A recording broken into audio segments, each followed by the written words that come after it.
Europe 1. Punchline, Laurence Ferrari sur Europe 1.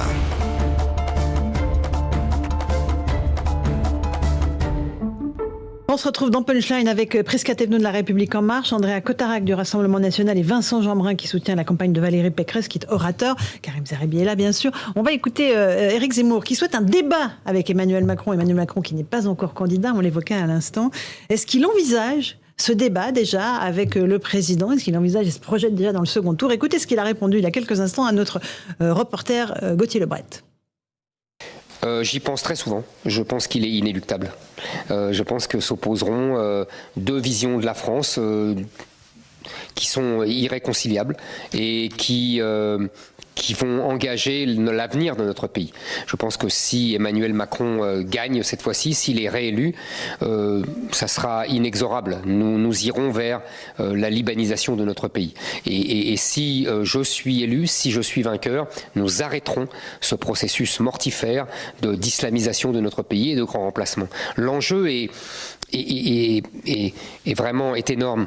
L'enjeu est, on est au-delà du débat de société. On est dans un enjeu de civilisation. Quelle civilisation régnera en France dans les 50 ans à venir? Voilà la question posée par Éric Zemmour. Prisca Thévenot, est-ce que, on va reparler du fond dans un instant, mais est-ce que vous envisagez que Éric Zemmour puisse se retrouver au second tour face à Emmanuel Macron? Mais tout est envisageable, encore une fois.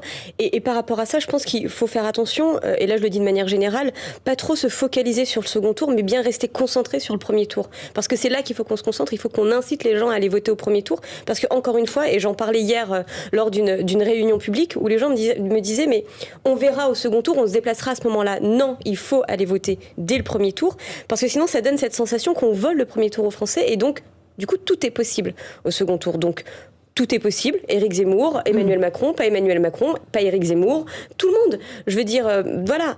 Et ensuite... Et sur l'enjeu de civilisation qu'il évoque. Et voilà. Et là, c'est-à-dire qu'il dit ces deux visions de la France qui sont irréconciliables. Eh bien, et c'est vrai que ce sont les deux projets les plus opposés. Ça m'arrive rarement, mais je suis complètement d'accord avec Éric Zemmour. Ce sont deux projets et deux visions de la France qui sont à l'opposé. Il n'y a rien qui se touche.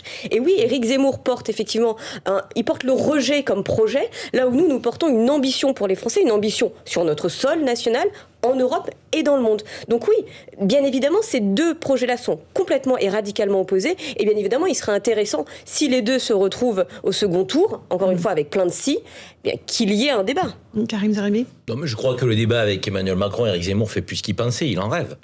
Il en rêve parce que d'abord, ça lui donnerait une stature présidentielle qu'il n'a pas aujourd'hui, qu'il a du mal à avoir, même si son meeting lui a fait du bien, puisque lui, il l'a réussi, et il s'est présidentialisé d'une certaine manière avec ce meeting qui avait réuni beaucoup de monde à Villepinte.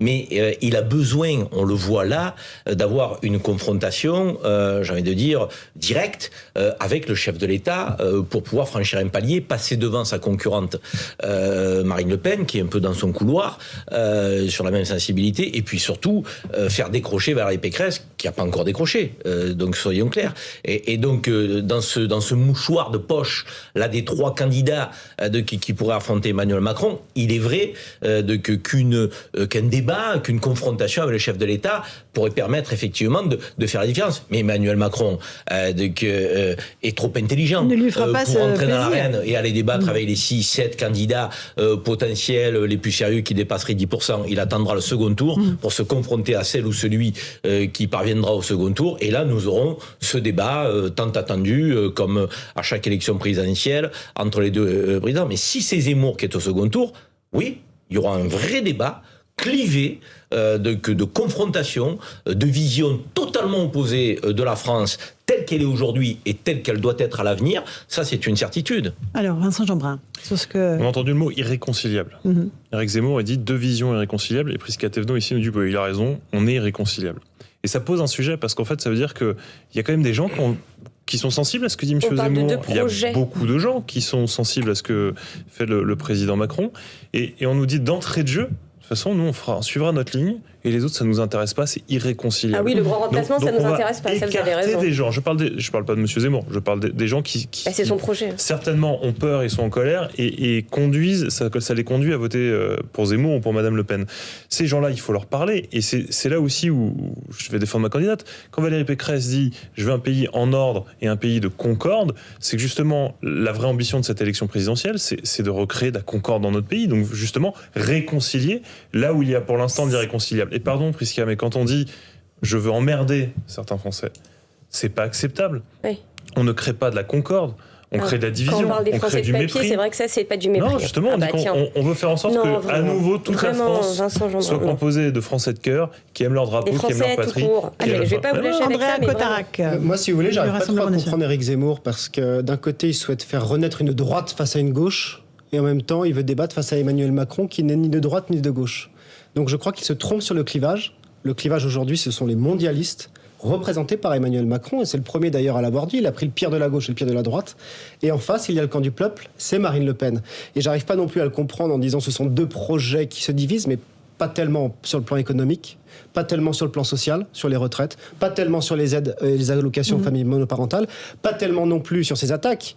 Si vous regardez, ce serait assez intéressant de savoir combien d'attaques M. Zemmour a eu contre Marine Le Pen, et non contre Emmanuel Macron, qu'il n'attaque pratiquement jamais. Donc je ne suis pas sûr que ce soit deux projets complètement différents. Je pense que l'un et l'autre se servent énormément pour battre Emmanuel Macron. Vous êtes trop politique pour ne pas comprendre qu'Éric Zemmour veut aller siphonner l'électorat de Marine Le Pen, donc il est évident qu'il porte des attaques plutôt sur elle. Ensuite, il sait très bien que l'affrontement idéologique se fera avec Emmanuel Macron. Je suis pas sûr. Vous ne pouvez pas évoquer des similitudes entre Emmanuel Macron et Éric Zemmour. Sur le plan économique, c'est pas possible. Sur le plan économique, oui, et sur le plan stratégique aussi. Si vous me dites qu'il y a des similitudes entre Valérie Pécresse et Emmanuel Macron, même si ça ne fait pas plaisir au camp de Valérie Pécresse, il y en a. Ça, il n'y a pas de débat. Il y en a, mais il ne peut pas y en avoir entre Éric Zemmour et Emmanuel Macron. C'est pas possible. Je sais pas. Alors il faudrait qu'il attaque un peu plus. Sur les différences, Vincent Jeanbrun, quelles sont les différences avec Emmanuel Macron? Non, c'était tout à l'heure. Sur les enjeux de la laïcité, le en même temps est insupportable.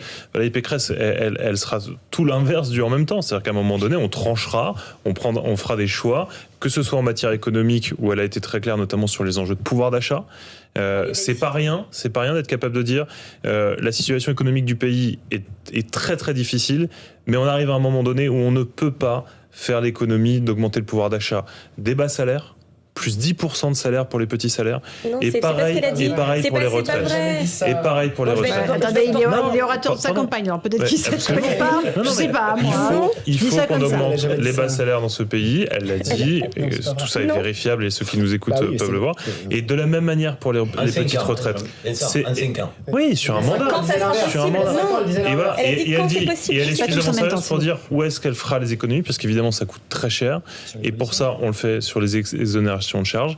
Elle dit où elle fait les économies. Elle dit qu'il faut remettre des services publics dans la police, dans la justice, dans les hôpitaux, dans les écoles. Elle fera où ces économies et là, on est très loin, mais du bilan d'Emmanuel Macron sur les enjeux de police et de justice, mais les derniers sondages ont été terrifiants. Ils montrent que les Français jugent de manière très très sévère le bilan sécurité et justice d'Emmanuel Macron, et pour cause, ça n'a pas fonctionné. Il y a eu une augmentation inouïe, plus 30% des faits de violence. Donc il y a un moment donné, il y a des différences notables, mais pour le coup, Valérie Pécresse, elle est sur une troisième voie entre l'inaction de M. Macron et effectivement les théories fumeuses du grand remplacement de M. Zemmour. Prisca Thévenot de La République En Marche. Non mais c'est incroyable. Moi j'en suis à essayer de porter la parole de votre candidate. Votre candidate ne dit pas ça, je suis désolée, écoutez-la bien. Elle a dit effectivement, il y a quelques semaines, qu'elle allait vouloir augmenter le salaire de tous les Français, donc dans le privé, donc c'est déjà étonnant pour une femme de droite, mais elle veut augmenter les salaires dans le privé de 10%, très bien, parce que ça augmente le salaire, le pouvoir d'achat. Rappelons-le que c'est ce que nous avons fait avec la baisse des cotisations sociales et la baisse d'un certain nombre d'impôts de production. Mais ensuite, elle est revenue parce que, et là je vais rejoindre M. Cotarac, parce qu'elle s'est fait taper sur les doigts par le MEDEF. Donc elle est revenue, elle a dit en 5 ans je le ferai, et là où ça sera possible. Donc c'est pour ça que je pense. Vous parlez à la place des orateurs, j'écoute ce qu'elle dit. Je ne parle pas à votre place. J'écoute ce que dit votre candidate et je suis très attentive parce que c'est important d'avoir un débat de fond. Donc ça fait des mois qu'elle dit les bas salaires en France doivent être augmentés pour une bonne raison. Le congrès des Républicains, c'était en décembre, donc elle en parlait pendant le congrès. Je demande de me croire 2 secondes, s'il vous plaît. J'écoute ce qu'elle dit. Et en l'occurrence, elle expliquait les bas salaires, et notamment parce qu'elle a une obsession, c'est dire qu'il faut que le travail paye plus que l'assistanat. Et de fait, les revenus de l'assistanat aujourd'hui, mais on sait, on de l'a la fait. solidarité nationale, on l'a fait. vont pas être baissés, mais par contre, il faut que l'entrée dans le travail soit vraiment mais on l'a fait un impact et dans le sur la privé, fiche et de dans la paye. fonction C'est publique. Ce que je trouve après, dans le Andrea point de Codarac. faiblesse de la campagne de Valérie Pécresse, cher Vincent, c'est cet échange-là qui le symbolise. Pourquoi ? Une campagne présidentielle nécessite que les candidates et les candidats aient des marqueurs. Les marqueurs forts, les marqueurs sur lesquels on peut s'identifier, auxquels on peut s'identifier, et qui sont pas discutables parce que c'est tellement clair, un marqueur, qu'on dit, voilà, elle veut faire ça si elle est élue, il veut faire ça s'il est élu. Éric Zemmour, soit d'accord ou pas du tout avec lui, il a des marqueurs. Marine Le Pen, elle est tellement ancienne dans la vie politique, elle a ses marqueurs. Valérie Pécresse, qui est une candidate qui est sortie de votre congrès, brillamment d'ailleurs, la sortie du congrès, tout le monde l'attendait gagnante de votre primaire, elle a du mal à inscrire et à instaurer des marqueurs dans le débat public. Ça, il faut que vous le reconnaissiez. Et avec beaucoup d'humilité, je vous le dis, si vous voulez que dans le débat public, elle imprime, elle incarne, il faut que ces marqueurs ne soient pas discutables. Ça fait 3 minutes, 5 minutes que vous discutez sur 10%, pas 10%, MEDEF, pas MEDEF, et les revenus. Ce sera la candidate de l'ordre dans la rue et de l'ordre dans les comptes. Andrea Nicolas Sarkozy a fait une campagne flamboyante, pleine de panache en 2007, il avait des marqueurs clairs et forts.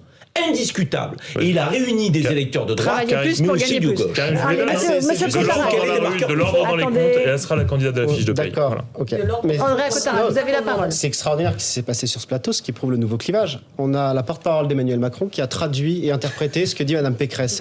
Mais simplement, Mme Pécresse, effectivement, M. Zeribi a raison, elle n'a aucun marqueur, puisqu'elle se contredit totalement. Alors là, j'entends qu'elle veut augmenter les salaires. Pardon, dans une interview avec M. Bourdin, lorsque François Hollande a augmenté le SMIC, en suivant l'inflation. C'était l'équivalent du prix d'un carambar.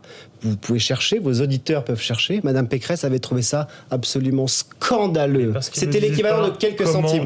Aujourd'hui, elle dit l'inverse. Ça fait une sacrée différence. Puis le MEDEF lui dit non, c'est pas possible. D'accord, je vais revoir ma copie. Mais je veux dire, Madame Pécresse n'a pas de colonne vertébrale, aucun marqueur, et elle ne parle ni au patron, c'est la preuve. Arrêtez d'agresser Valérie Pécresse, s'il vous plaît. Vous êtes extrêmement désobligeant à son endroit, et je vois pas vraiment ce que vous y gagnez. D'accord, vous n'avez pas d'argument. Elle a dit le contraire. Moi, j'ai un argument, je vous le dis. Aujourd'hui, il y a des bas salaires qu'il faut augmenter. D'abord parce que notre pays est dans une situation terrible. La sortie de crise sanitaire va nous amener vers une crise économique qui malheureusement va toucher en priorité les bas salaires. Donc il faut les aider.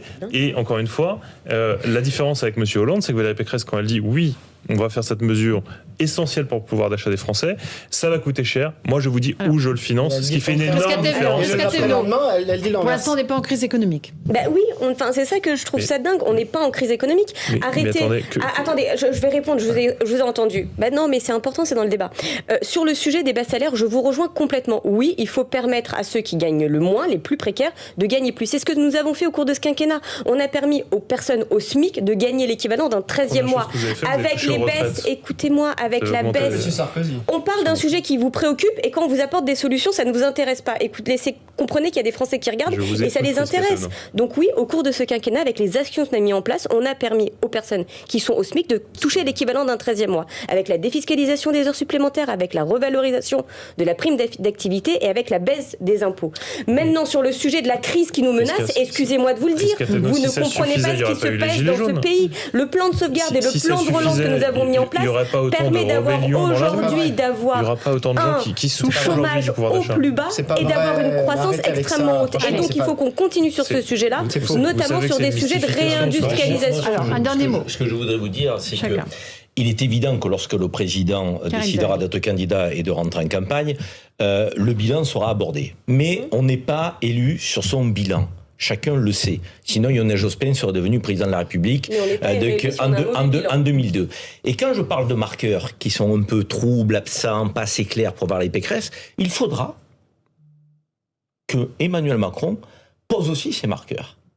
Et là, quels seront ces marqueurs? Est-ce que vous les connaissez au moment où on se parle?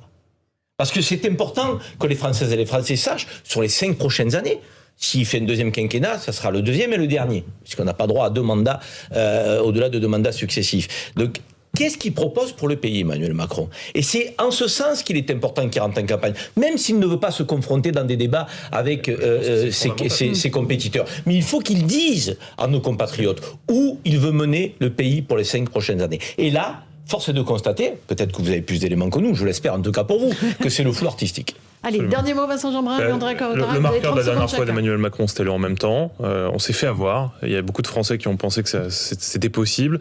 Le fait est que le en même temps, c'est faire tout et son contraire. Donc c'est rester au milieu, immobile. Et on a le résultat qu'on connaît aujourd'hui. Il va falloir passer à l'action. Et la candidate de l'action, c'est Valérie Pécresse. André Cotarac, dernier mot. Dernier mot très simple. C'est pour dire que les chiffres évoqués par le gouvernement sont complètement faux. Le directeur, le président de l'Observatoire des inégalités nous explique que l'incertitude, la précarité n'a jamais été aussi fort aujourd'hui dans le pays, chez les ouvriers, chez les jeunes et chez les plus précaires.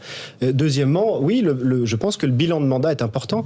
On n'a pas eu le temps d'en parler du Mali, mais aujourd'hui, Emmanuel Macron, c'est le Gorbatchev français. Je veux dire, la francophonie, la France en Afrique est aujourd'hui devant un mur. Donc oui, je pense qu'il est temps qu'il se lance en campagne pour qu'on puisse débattre de son bilan face à nos projets. D'accord. Merci beaucoup. Karim, un dernier mot peut-être ? Non, mais 10 secondes.